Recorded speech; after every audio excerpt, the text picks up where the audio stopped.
This man believes in Marxism. This man is a socialist. Not only socialist, he's an international socialist. He's a globalist. His goal, stated in his book, right, to destroy the sovereignty of nations and bring about a one-world Marxist government. Now, the Carter administration was one extreme, and then we came into the Reagan administration, yet nothing changed. Nothing changed. What you're saying is that no matter what the political leanings, they seem to be playing the same game. As long as you're playing their game, it doesn't matter who you vote for, who you put in office, they all belong to the other side. They're in the pockets of the Illuminati. When you quit electing professional politicians, when you quit electing the guy who looks nice on television because he speaks good and he looks like the guy you wanted to marry or something like that, you're playing right into their hands. You know, they've made it so impossible for another Abraham Lincoln to get elected to the office of president. That's a wonder that we even have a chance at all. We need to send people to Congress and to government who are going to clean house. Kick all the members of secret societies out of the bureaucracy. Lock them up. Try them for treason. But they are traitors. So one thing that may help is term limitations. We must have term limitations, and it must be only one term. Forget all this nonsense that anybody goes to Washington and don't know what's happening. They don't know what's happening simply because they haven't taken the time as citizens to understand how our government works before they ever go to Washington. You see, it should be a process that starts in infancy, it works its way up, and everybody should be taking part in the government. Now, if someone came in to office with this kind of knowledge and with this kind of intent to really push these people out, would they not be eliminated immediately? Not if they had the people behind it, because what the people would do in one fell swoop, in one election,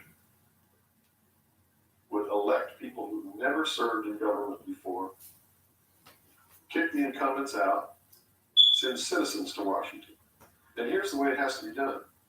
You know, right now, you don't even pay your congressman. You know who pays your congressman? The federal democracy of the District of Columbia. The federal government pays your congressman, who's supposed to be representing your state and you. The federal government is a foreign country to your state. Why should he represent you? Not only that, but he goes, he moves to Washington, D.C. He maintains a residence here, but he doesn't live here. And as long as you re-elect him, he continues to live in Washington, D.C. forever if you keep re-electing him. So they lose all touch with what's back here. They're paid by a foreign government, the federal government. They're not paid by the sovereign state of Georgia or by you. They have to be paid by you. And they have to live here. They can't move to Washington, D.C. They go to Washington, D.C. for one term. Okay? One term only. When that term's up, they have to come back. And you don't pay them exorbitant funds. You pay them just enough to live uncomfortably while they're there. No fancy giant cocktail parties, none of this crap. And you take care of their family. See, they don't take their family either. That's the other clue. They leave their family here where they live. You, the people of Georgia, take care of their family and their business or their farm or whatever it is they have while they're gone. Now do you think they have a vested interest in representing you? They sure would under those conditions. But under the conditions they go under now, they have no interest whatsoever in taking care of you. Now let's look at the current. They're taking care of themselves. The current crop of presidential candidates. Is there anybody even running that represents something that we're talking about here? You know, all of them are New World people. Songus, in his book, even everything he's written, he touts the New World Order. All of it, right for Songus's literature. You're going to see New World Order, New World Order, New World Order, New World Order. Clinton, the governor of Georgia, was selected in 1991 by the Bilderberg. Governor of Arkansas was selected in 1991 by the Bilderberg group in Baden-Baden, Germany, to be the new president of the United States. Remember what happened to Gary Carter? What did he do? He went out on a boat with a woman who wasn't his wife, and he was destroyed. Look at Clinton. What's happened to him?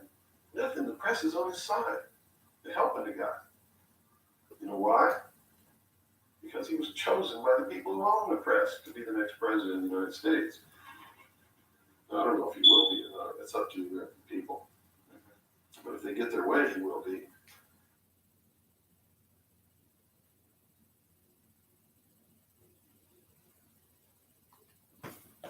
Welcome, folks, to the Cooper Matrix on Mainframe Media.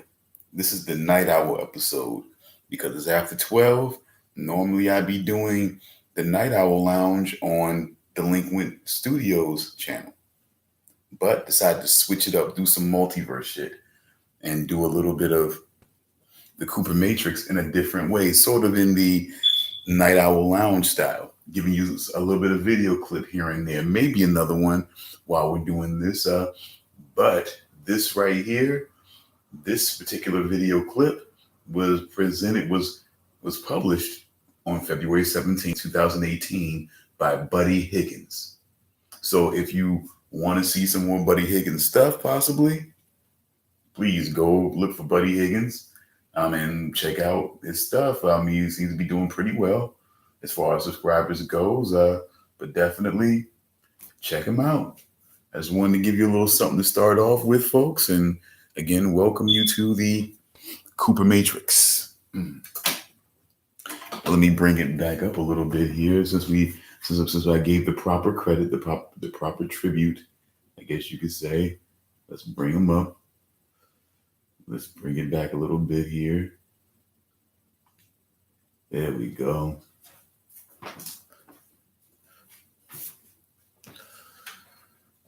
This is our guy here, folks. William Cooper.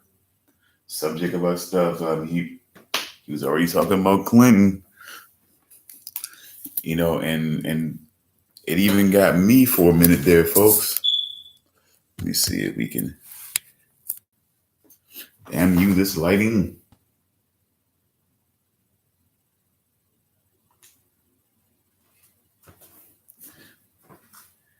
See, that does any better.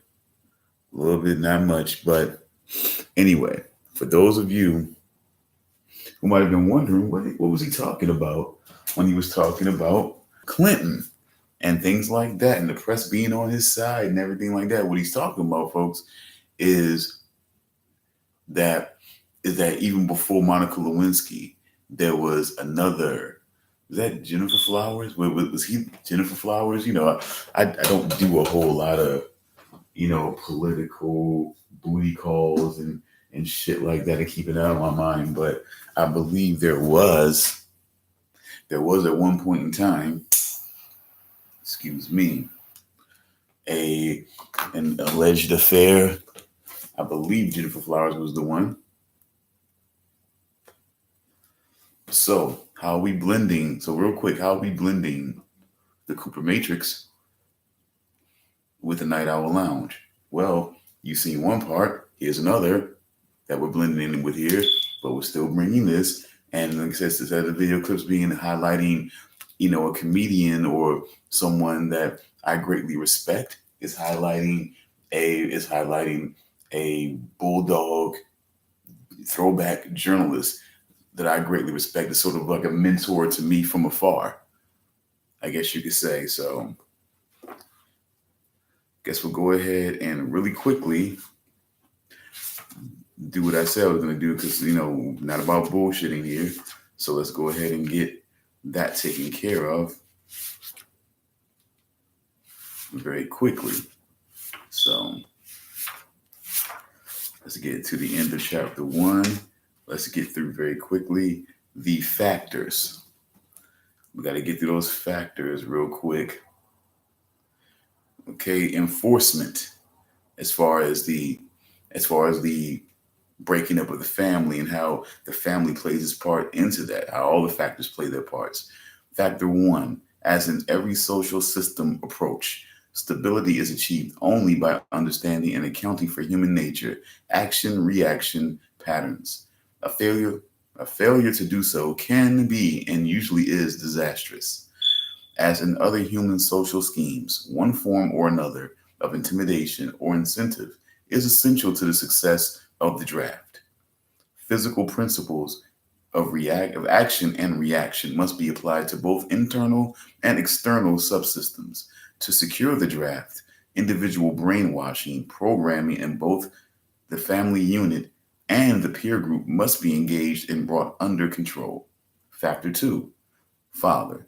The man of the household must be housebroken to ensure that Junior will grow up with the right social with the right social training and attitudes.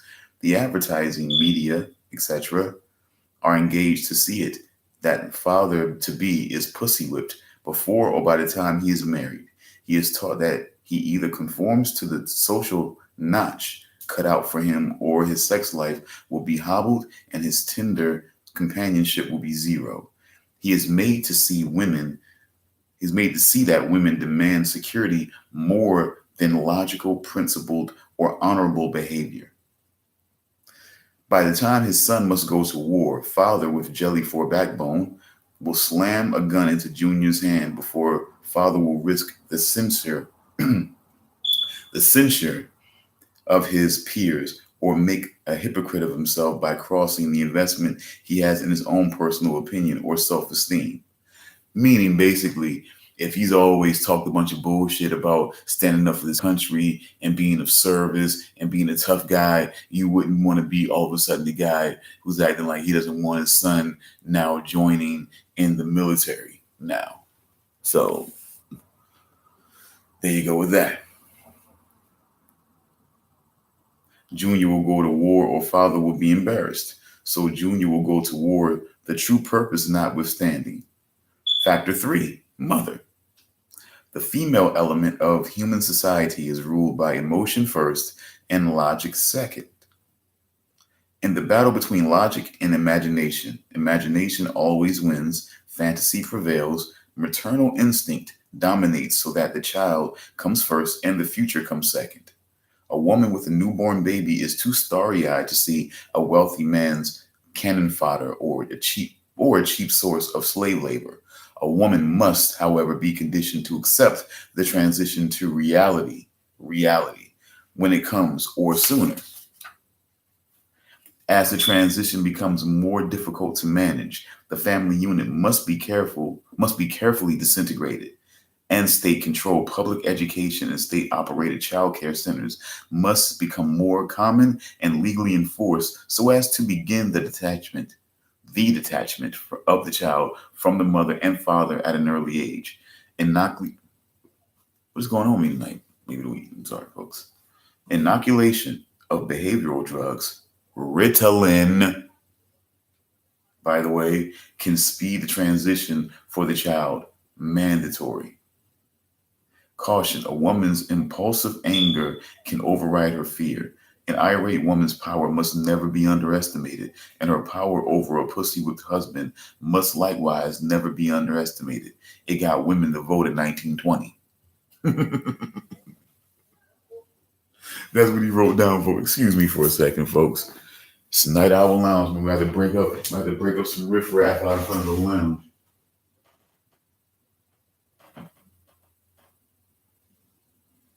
Let's see here. Can't have a bunch of riffraff out here bringing a bunch of noise while we're doing the show. Jeez. Anyway, folks, apologies. Now, okay.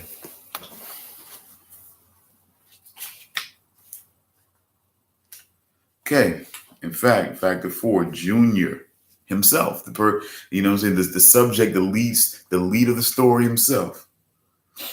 The emotional pressure for self-preservation during time of war and the self-serving attitude of the common herd that have an option to avoid the battlefield, if Junior can be persuaded to go, is all of the pressure finally necessary to propel Johnny off to war? Their quiet blackmailings of him are the threats. No sacrifice, no friends, no glory, no girlfriends. The sister, factor 5. And what about Junior's sister? She is given all the good things of life by her father and taught to expect the same from her future husband, regardless of the price. So basically, folks, but William Cooper here essentially is saying that while the young boys are sent out to risk their lives, to sign their lives away to the military and possibly, be disfigured, hobbled, killed, worse off killed. the young girls are made to feel like they should be propping themselves in life, that the next man that will take them into their home should treat them the same way as their father treated them, no matter what. And so those guys who manage to make it out will spend the rest of their lives on top of recovering and trying to work out what happened out there in that war. They'll have to spend the rest of their lives trying to make this woman happy if possible.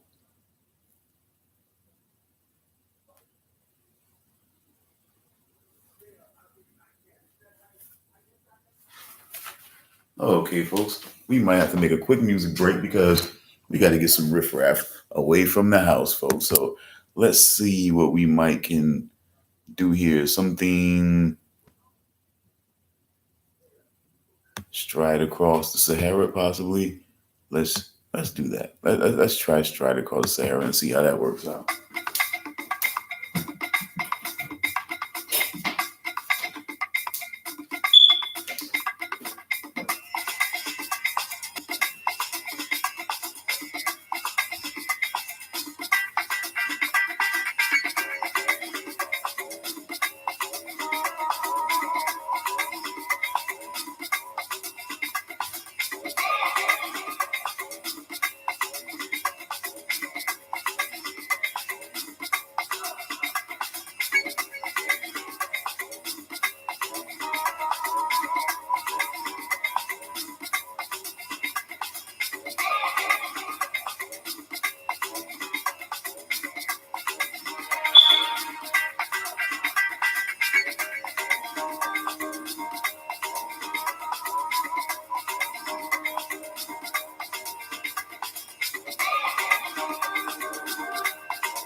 Apologies, folks. We're gonna have to cutting that one short. Was able to get that under control. Jesus Christ, folks. Starting to pick up speed with the lounge. I guess people want to get in. I don't know, man. A little upset, I guess. A little jelly. But we'll be okay. We'll be cool. All right. So let's see. Factor 6, cattle. The sheeple, as we call them today. Just the people, the population, their overall thoughts and stigmas and pressures and things like that. But in his words, those who will not use their brains are no better than those who have no brains. And so this mindless school of jellyfish, father, mother, son, and daughter, become useful beasts of burden or trainers of the same. So this is the author's note here. So now you know. This chapter could only come in the beginning. Your preconceived ideas had to be shattered in order for you to understand the rest of this book. In this chapter, you can see every step that the elite have taken in their war to control this once great nation. You can see the steps that will be taken in the future. You can no longer pretend innocence. Your denial of the conspiracy will fall on deaf ears. This book is part of the education that will give Americans the weapons needed in the coming months and years of hardship as the New World Order struggles to be born. Many will argue that silent weapons for quiet wars is only a bogus conglomeration of words for which the writer has never taken credit or responsibility. Those who do so ignore the self-evident truths contained within this document. They ignore these truths because they are an indictment of their own ignorance, which they cannot face. The document, first found in 1969, correctly outlines events which subsequently came to pass. It cannot be ignored or dismissed. The document is genuine. Its truths cannot be negated or shrugged away. The message is this: you must accept that you have been cattle and the ultimate consequence of being cattle, which is slavery, or you must prepare to fight and if necessary, die to preserve your God-given right to freedom. That last sentence is the real reason why people choose to ignore silent weapons for quiet wars. People are not ready to admit that they have been cattle. They are not prepared to fight and, if necessary, die for freedom. It is an indictment of the citizens of the United States of America, and that is the total confirmation of truth of the information contained in silent weapons for quiet wars. So we're going to move quickly, folks, into chapter 2, Secret Societies and the New World Order. There is a power so organized, so subtle, so complete, so pervasive that they had better not speak above their breath when they speak in condemnation of it. President Woodrow Wilson said that. President Woodrow Wilson. I mean, we're talking about somebody who was president long before JFK. And many people debate the fact that whether JFK said some of the things that it was reported that he said, and some of the threats that he reported to have made to certain groups or people behind the curtain and things of this nature.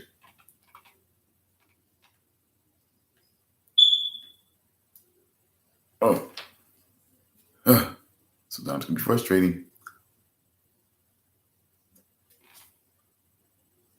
But at any rate, folks, let's get into it. Maybe we'll try to find a clip. But let's get into chapter 2. Let's see how much we have to get through here. It's definitely going to be a few pages.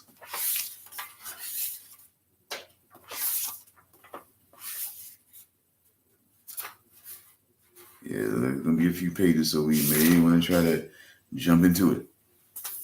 Or at least I'll try not to, we have to read through everything, but at certain points, we'll get the idea. Okay? Maybe I'll just go by my own highlights here to see, okay. History is replete with whispers of secret societies, accounts of elders or priests who guarded the forbidden knowledge of ancient peoples. Prominent men, meeting in secret, who directed the course of civilization are recorded in the writings of all people. The oldest is the Brotherhood, the Brotherhood of the Snake, also called the Brotherhood of the Dragon. Reptile, same difference, I guess, to some people. And it still exists under many different names. The Brotherhood of the Snake is devoted to guarding the secrets of the ages and to the recognition of Lucifer as the one and only true God. If you do not believe in God, Lucifer, or Satan, you must believe. Let me start it again. Can't believe it, folks. See, now this is the whole thing of the lounge and doing something like this. Wow. It becomes a challenge, folks, because usually I'm not so mellow, and I'm not so in this lounge mood when I'm doing the Cooper Matrix. Trying to be sharper on this.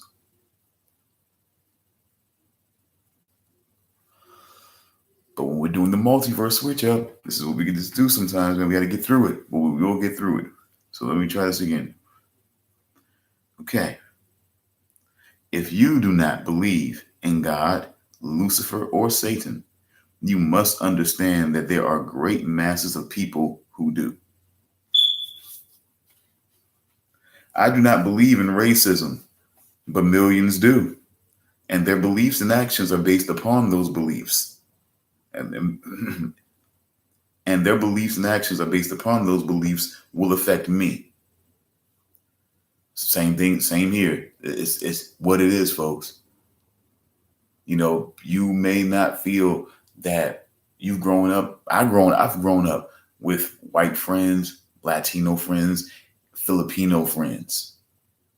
Okay. I've known a great different people in my time and never had a problem with any of them. And But that doesn't mean a thing. But you can still go into a store that you've gone into for what seems like the longest time and still have people check you and think you're stealing. Knowing, it seemed like they would know that how much that would disappoint your mother, how much that would disappoint and embarrass your mother to have her find out that you're in the store where people know her by first name and they're trying to steal things. But, they don't seem to understand that. But maybe if I didn't look like this, maybe they would understand that.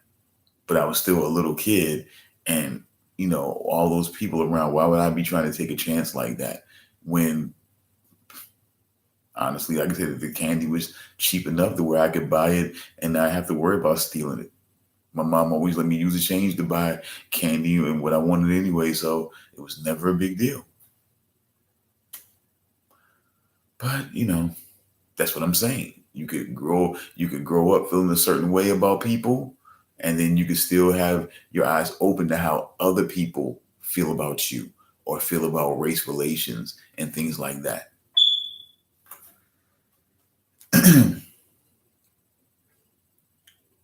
It is clear that religion has always played a significant role in the course of these organizations. Communication with a higher source, often divine, is a familiar claim in all but a few. The secrets of these groups are thought to be so profound that only a chosen, well-educated few are able to understand and use them. These men use their special knowledge for the benefit of all mankind. At least that is what they claim. How are we to know, since their knowledge and actions have been secret? Fortunately, some of it has become public knowledge. I found it intriguing that in most, if not all, primitive tribal societies, all of the adults are members. They are usually separated into male and female groups. The male usually dominates the culture.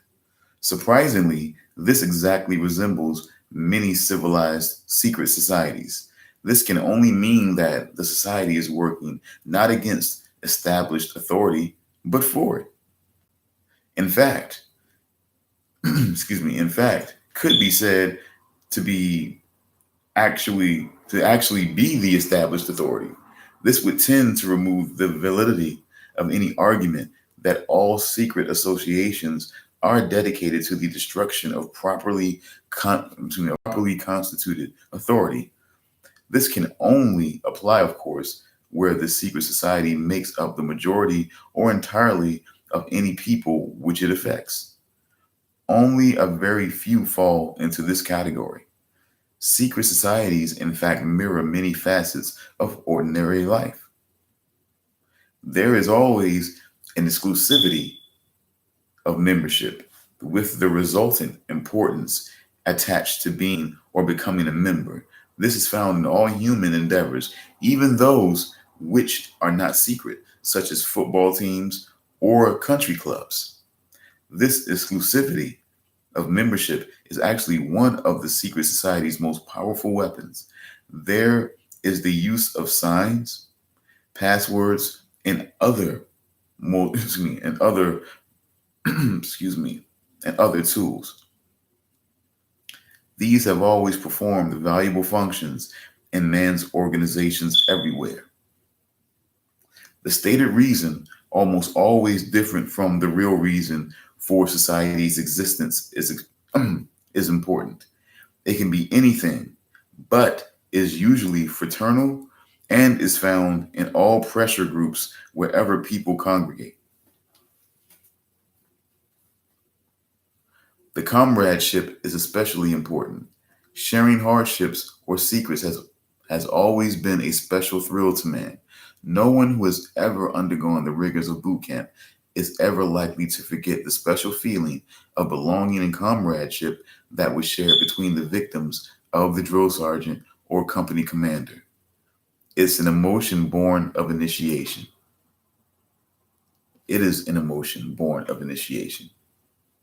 The most potent tool of any secret society is the ritual and myth surrounding initiation. These special binding ceremonies have very deep meaning for the participants.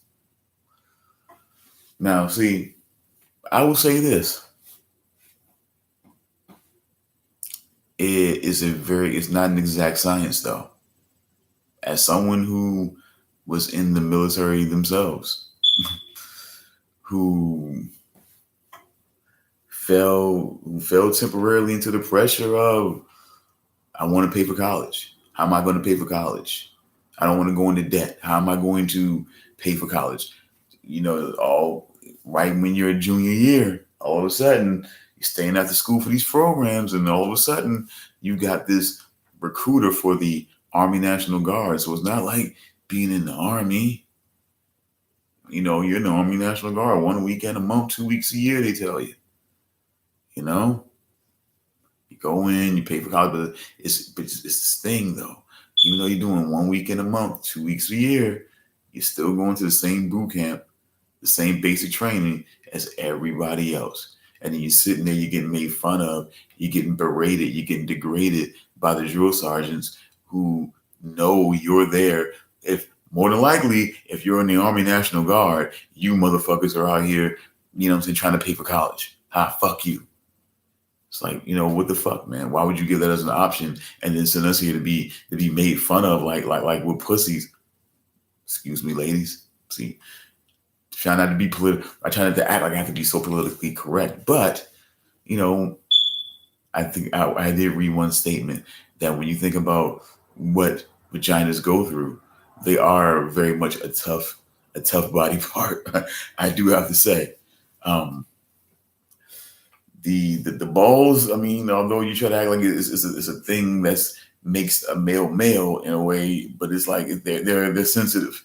They're sensitive, folks, is what I'm saying. But the point of the whole thing is that whole thing about how basic training works and how it connects you to people is not an exact science. Some people can become suicidal. And when I was in basic training, there was 1 or 2 people who had said or made things or made utterings that they may have been suicidal and had to be put on suicide watch. That means they were put in our day room, sort of like this little sort of plain area. They had nothing but a mat, no sheet. They were pretty much there in their boxers. The guy was there in his boxers. Because they didn't worry about no shoestrings, no sheets to tie, nothing for a noose or anything like that. And to make sure he didn't have anything that he could stab or cut himself with and things like that. Yeah, it's pretty weird. It was pretty weird to have a guy that was a part of your, part of your troop, part of your, your barracks there, and all of a sudden now he's being shipped out, being seen like he was suicidal. We don't know if it was a put on or if it was just him, or for him really feeling like he could do something to harm himself. We don't know. With this whole thing that was going on with the drill sergeants, you never know people. Sometimes they turn soldiers against each other initially, where you want to assault another soldier because they keep fucking up. And when they fuck up, it basically falls on your neck. It's like, come on, man, what the fuck? So, but let's try to see. Let's go to another highlighted area and just try to see if that works out. Okay, because I think there may be a purpose here. Sometimes I do things and there usually is a purpose. So let's just neophytes, okay? Gain knowledge of a secret, giving them special status.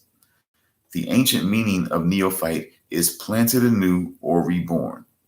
A higher initiation is in reality a promotion, inspiring loyalty and the desire to move up to the next rung.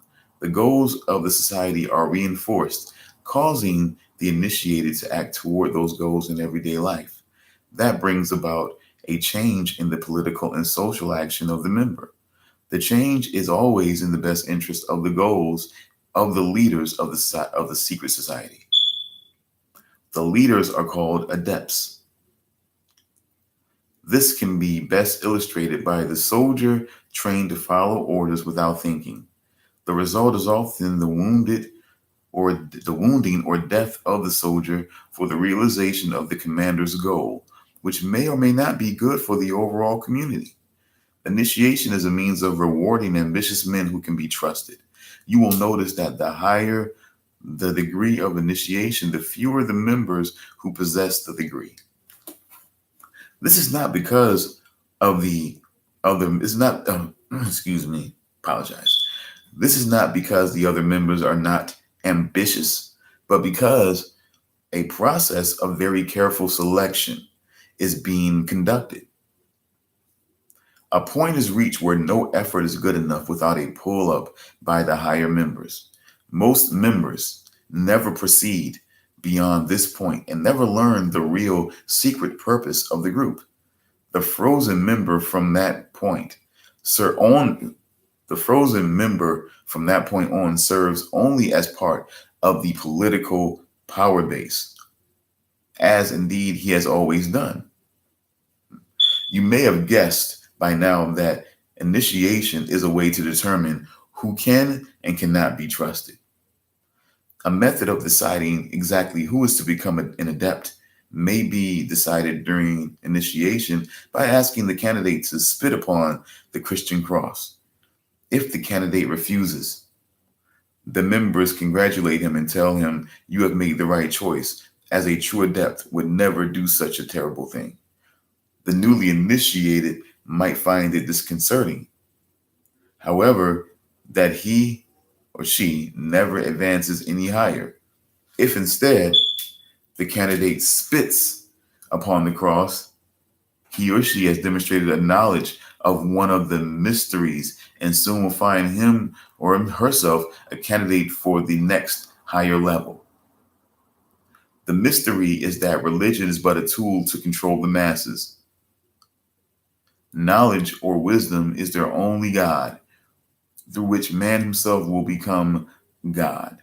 The snake and the dragon are both symbols of wisdom. Lucifer is the personification of the symbol. It was Lucifer who tempted Eve to entice Adam to eat the tree of knowledge and thus free man from the bonds of ignorance. Again, the talking snake. Just saying. I mean, that's in the Bible. Talking snake. Just, all right. Okay. All right. But basically, folks, so what is being said here in this moment, okay, is that what was being said in that earlier excerpt is that basically, so if they realize, so it's not so much the way they do it. It's not so much, it's like you don't feel like there's a right or wrong answer right at that very moment. So the guy who decides, okay, no, I'm sorry, I just can't do that. I just can't, they say, hey, you know what? A great adept would never do something like that. And you can just keep, working and moving forward and, and just helping them on their overall infrastructure, as it were. But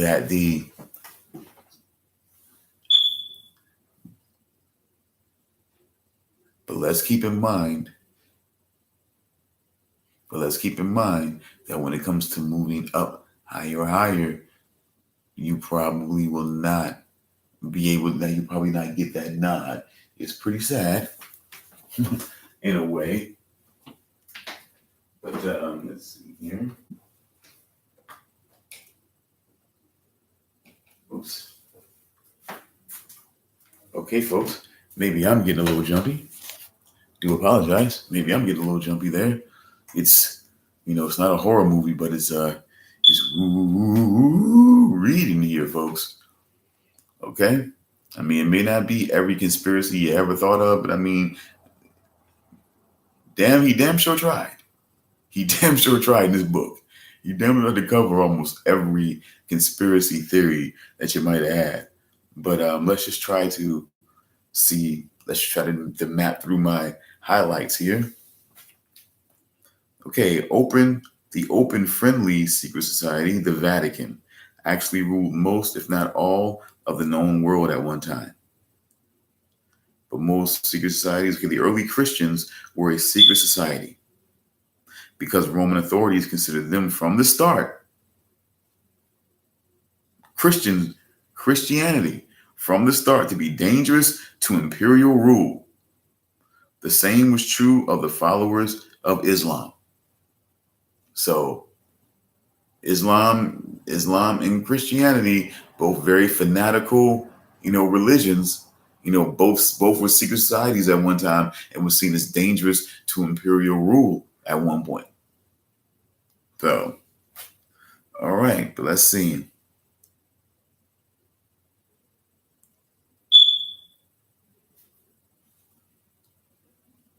The Juseed, the Yazidis in Syria and Iraq considered the Arabs a dangerous secret society dedicated to the takeover of the world. The Arabs today think the same of the Jews. Catholics and Freemasons used to have precisely the same ideas about each other. Okay? So you have to understand that the main thing of secret societies is antisocial. They only associate with each other and those who agree with what each other is doing. And it's not so much about, congregating and reaching out and saying, hey, we're this people and, we're cool with you. Be cool with us, and that type of carrying on. Otherwise, we're going to keep with the people that we're with, I guess.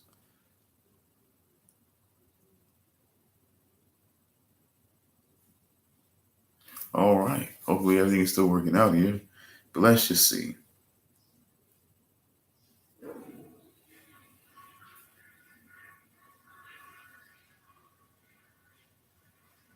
Okay, the focus of worship for the mysteries was Osiris, another name for Lucifer, another name of Lucifer.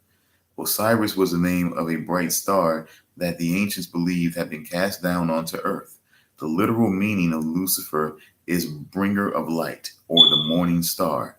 After Osiris was gone from the sky, the ancients saw the sun as the representation of Osiris, or more correctly, Lucifer. Osiris was represented by the sun, Albert Pike.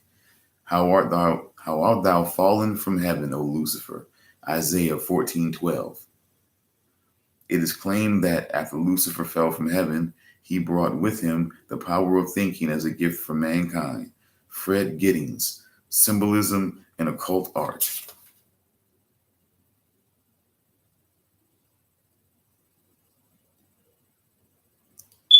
Okay, let's try this here.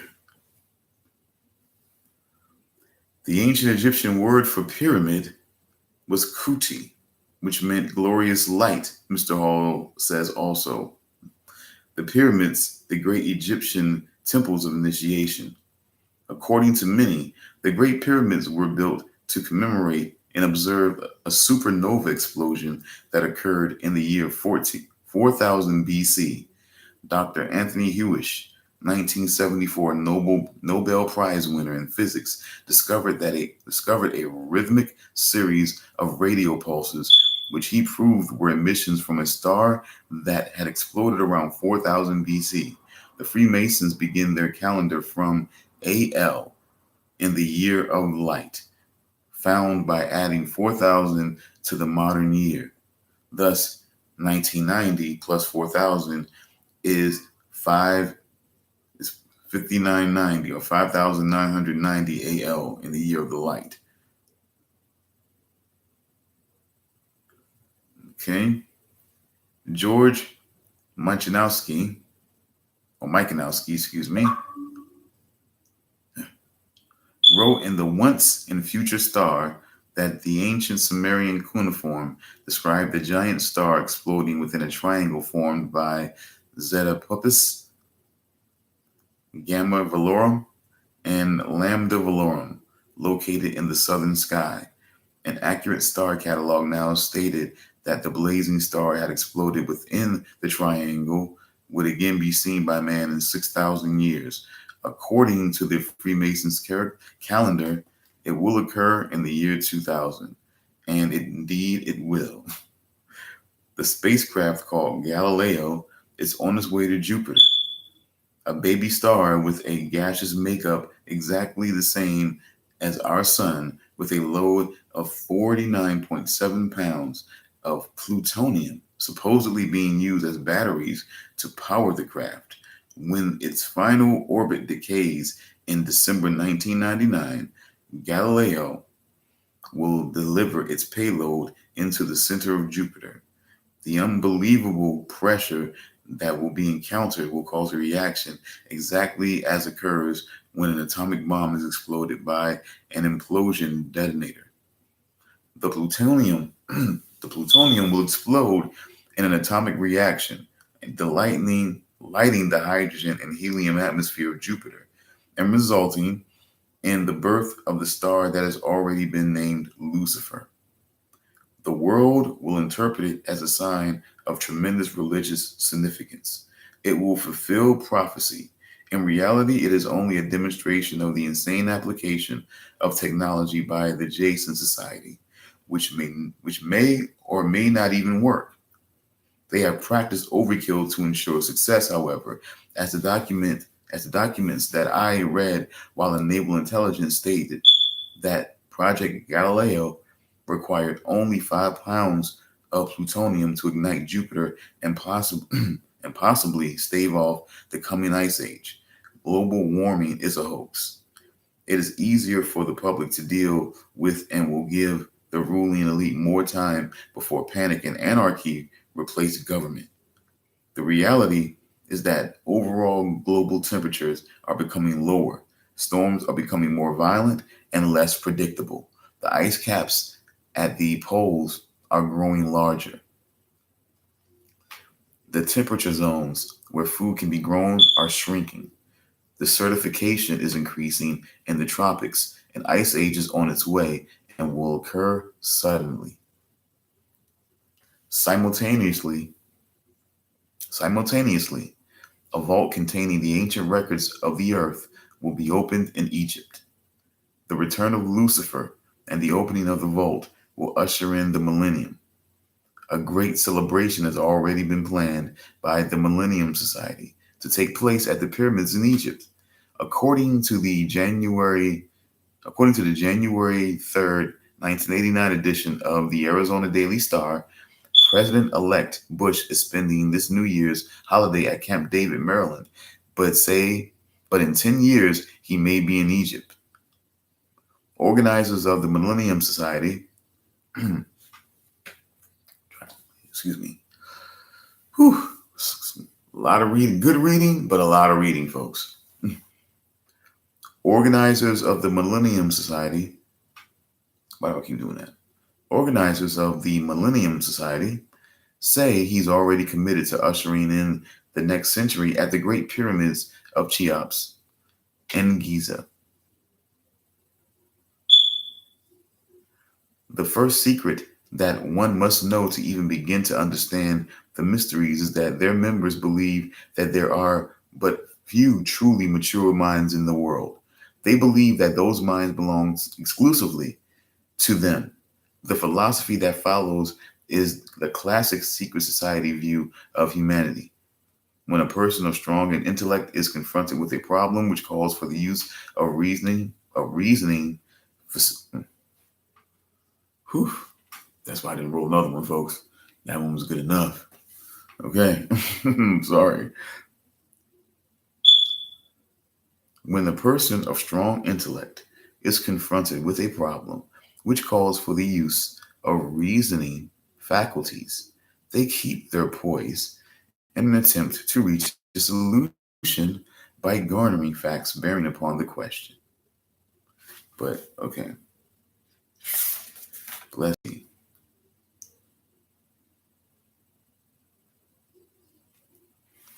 Kind of did some checking up here on the secret society things, I guess, but maybe that was a mappy. But of special interest is the powerful society in Afghanistan in ancient times called the Roshanaya, illuminated ones. There are actually references to this mystical cult going back through history to the House of Wisdom at Cairo. The major tenets of this cult were the abolition of private property, the elimination of religion, the elimination of nation states, the belief that illumination emanated from the supreme being who desired a class of perfect men and women to carry out the organization and direction of the world. Belief in a plan to reshape the social system of the world by first taking control of individual countries one by one, and the belief that after reaching the fourth degree, one could communicate directly with the unknown supervisors who had imparted knowledge to initiates throughout the ages. Wise men will again recognize the brotherhood. Can you hear the echo of the Nazi Party, the Communist Party, the extreme right, and the extreme left? The important fact to remember is that the leaders of both are right. The important fact to remember is that the leaders of both the right and the left are a small, hard core of men who have been and still are illuminists or members of the brotherhood. They may have been or may be members of the Christian or Jewish religions, but that is only to further their own needs, their own ends, They are and always have been Luciferian and internationalists. They give allegiance to no particular nation, although they have used on occasion nationalism to further their causes. Their only concern is to gain greater economic and political power. The ultimate objective of the leaders of both groups is identical. They are determined to win for themselves undisputed control of the wealth, natural resources, and manpower of the entire planet.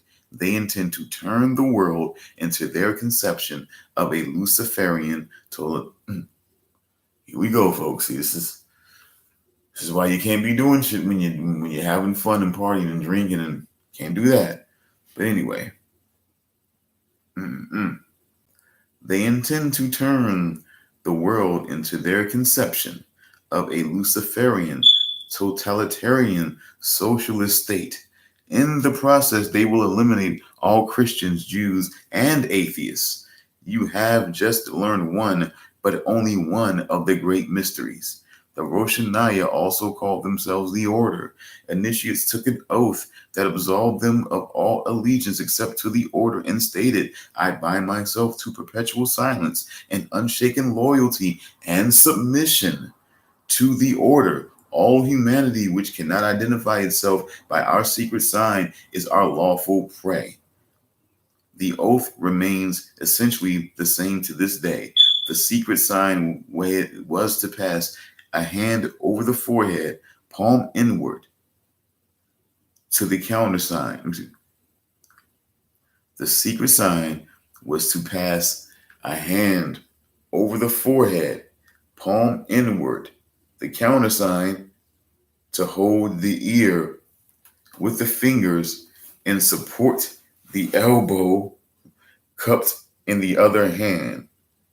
Does that sound familiar? The Order is the order of the quest. The cult preached that there was no heaven, no hell, only a spirit state, completely different from life as we know it. The spirit could continue to be powerful on earth through a member of the Order, but only if the spirit had been itself a member of the Order before its death. Thus, members of the Order gain power from the spirits of the dead members. The Roshanaya took in travelers as initiates and then sent them on their way to found new chapters of the Order. It is believed by some that the assassins were a branch of the Roshanaya.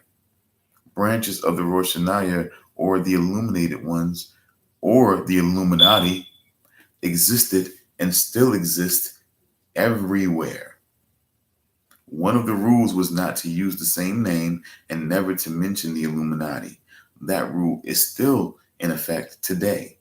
I believe that it is the breaking of this rule that resulted in Adam Weishaupt's downfall.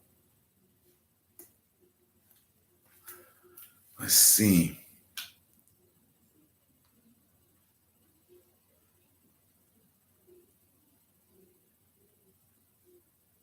Okay. Let's see here, folks. We can conclude on this. One of the greatest secrets of the ages is the true story of the Holy Grail, the robe of Jesus, the remains of the cross of crucifixion, and whether Jesus actually died or if he survived and produced a child. Many myths surround the Knights Templar concerning these relics, and most myths throughout history always have at least some basis in fact. If my sources are correct, the Knights Templar survive today as a branch of the Illuminati and guard the relics, which are hidden in a location known only to them.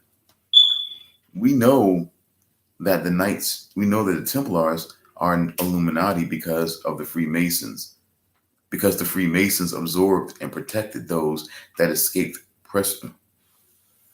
Oh boy. See, the coming time, folks. Apologize. Oops. No. I'm not doing that. Anyway, we know that the Templars are Illuminati because the Freemasons absorbed and protected those that escaped persecution of the church and France, just as the Freemasons would absorb and protect Weishaupt's Illuminati centuries later. The Knights Templar exist today as a higher degree of Freemasonry within the Templar Order. In fact, the Knights Templar is a branch of the Order of the Quest. The De Molay Society is a branch of the Order of the Quest. The De Molay Society is a branch of the Freemasons that consecrates the memory of the persecution of the Knights Templar, and in particular, their leader, Jacques de Molay. I know because I was a member of the De Molay Society as a young adult. I loved the mystery and the ritual. I became separated from the society when my family moved to a location out of reach of any lodge. I believe to this day that my association with the De Molay Society may have been the reason for my selection for naval security and intelligence. Very, very interesting. I mean, again, not even something that he had to mention, not even something that was bandied about or debated, but it was something that he said. In my confusion of why I was even selected, I joined the Navy for my own reasons.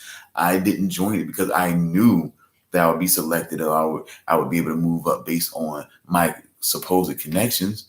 I did it because I just wanted to join. But because of my connections, or what I didn't realize were connections, may have been the reason why I may have been selected into naval intelligence in the first place. A great honor, but it's sort of weird. But let's see if we can find something and maybe close out on a little something interesting here.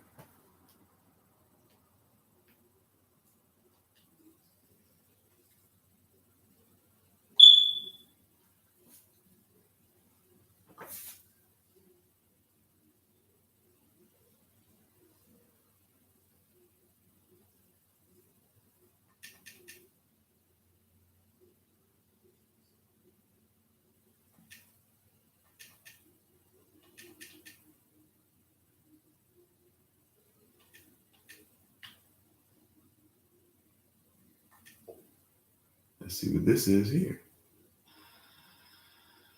The live alien that had been taken from the 1949 Roswell crash was called EV. It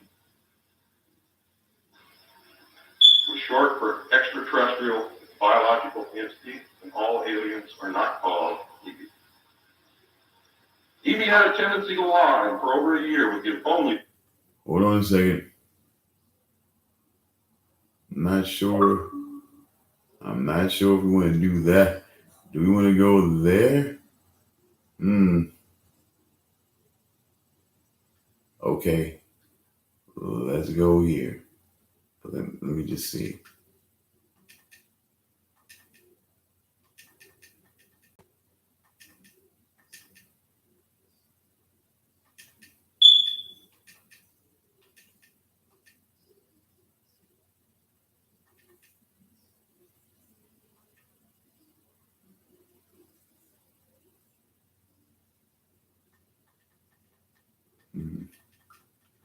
Maybe we'll try. Maybe we'll try this one. This is okay. Narsim Hadev 010. CNN today, ladies and gentlemen. Can you believe it?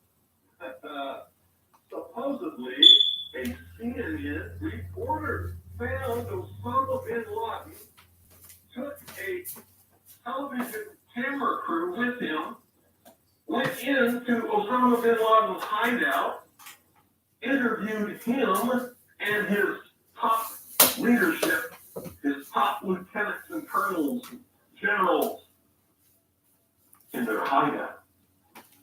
This is a CNN reporter with a camera crew.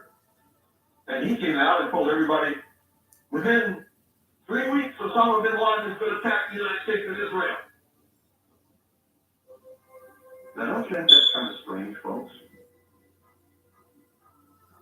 You see, because the largest intelligence apparatus in the world, with the biggest budget in the history of the world, has been looking for Osama bin Laden for years and years and years, and can't find him.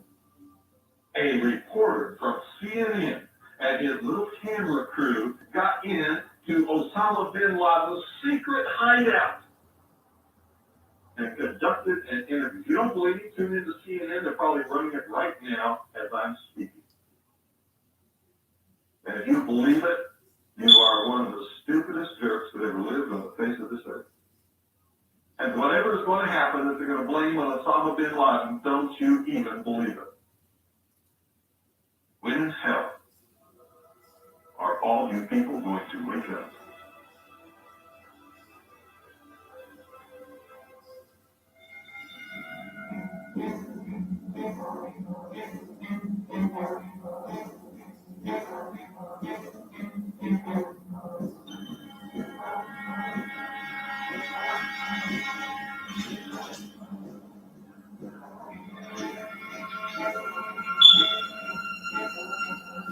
I could tell you this story. I've probably told you this story before, but why not just see it for yourself?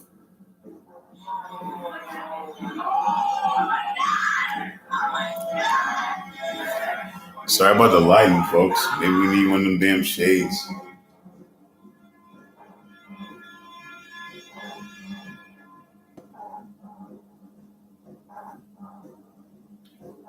Had a little caption down there that said white smoke before collapse, thermite activated. Explosions before collapse.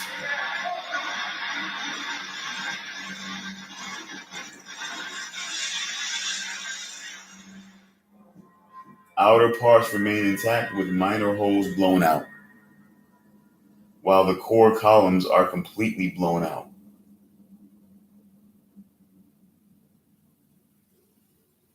After the job was done, WTC Building 7.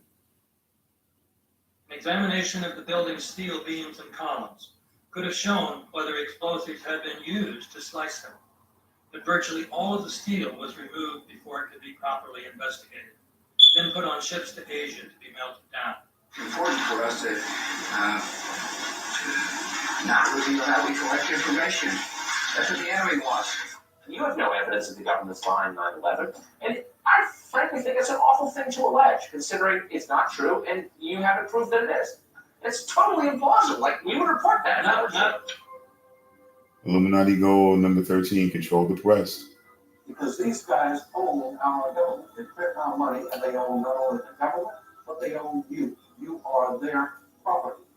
So, in other words, these guys print the money, they run the country, they own you, and they own everything around you. And so they make the laws, And that's why they can decide who can kill who and who can get away with who and who can get away with whatever, because they make the laws and they decide, all right?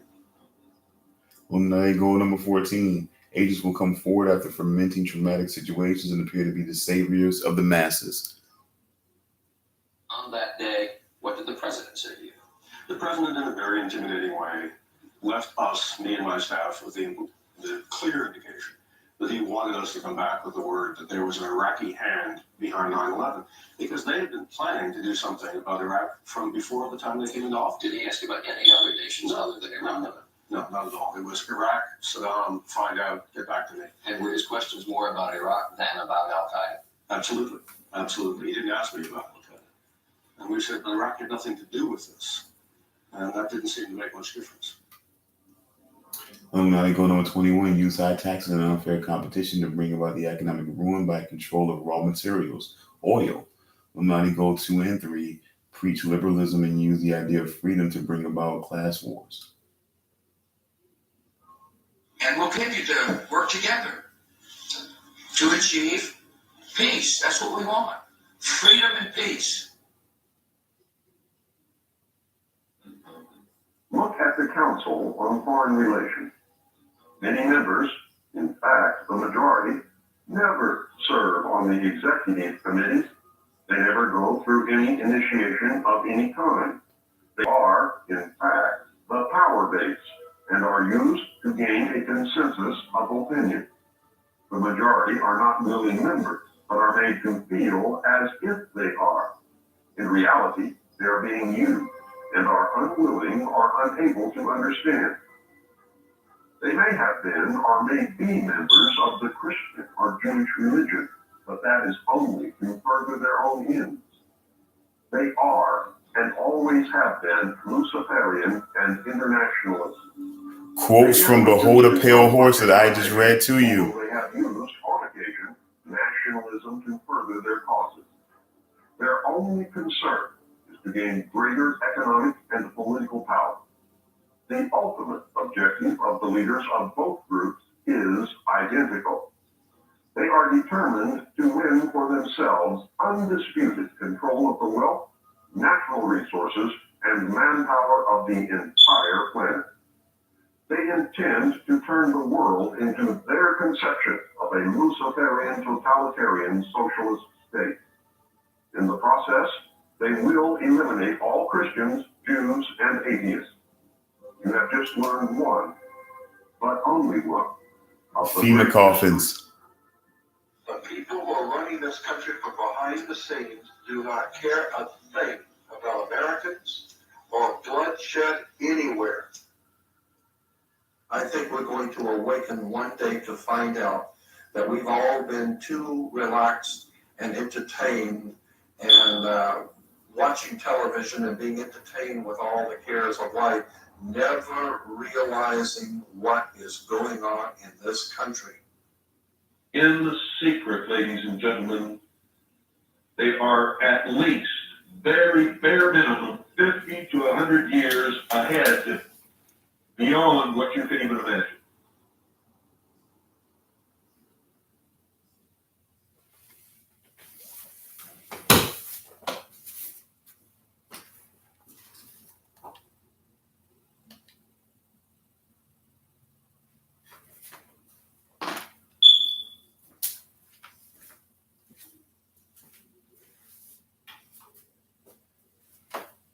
Well, folks, we are definitely going to try to get back into chapter 2 as soon as we can.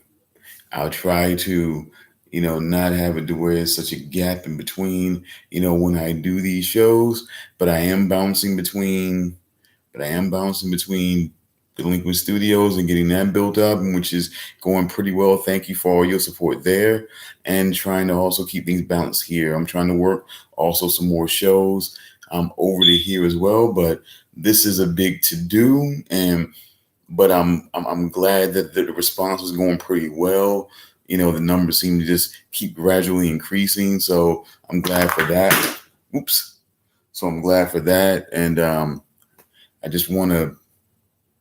I I just wanted to switch it up a little bit, do something fun. I got into a position where life was calling. I'm doing other things, and get to a point where it's like, oh my God, it's the point where I might do the Night Owl Lounge, but it's like, oh, I hadn't even done the Mr. Williams Neighborhood. I haven't even done a Cooper Matrix yet. So that's when I decided, let's just go ahead and do this and kind of have fun with it. So hopefully you enjoy this. Hopefully you got something good out of this information, and seeing that, that there's a network out here, people who hear, who've read this and who know what's going on, and we're just going to keep on working, folks, keep you informed. I'm at a point right now where I can definitely tell you, folks, that this stuff is going to show you how it plays out into right now. 20, 30 years later, how it's playing right now in 2019. We're already showing you. So again, folks, always, always, always stay woke, stay wary, folks. I guess we got to get that. That terrorist attack from those blondes back in here. So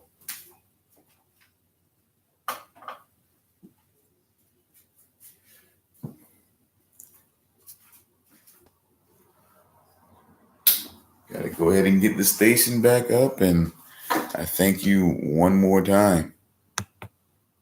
And again, stay woke, stay wary. Until next time, very soon, folks.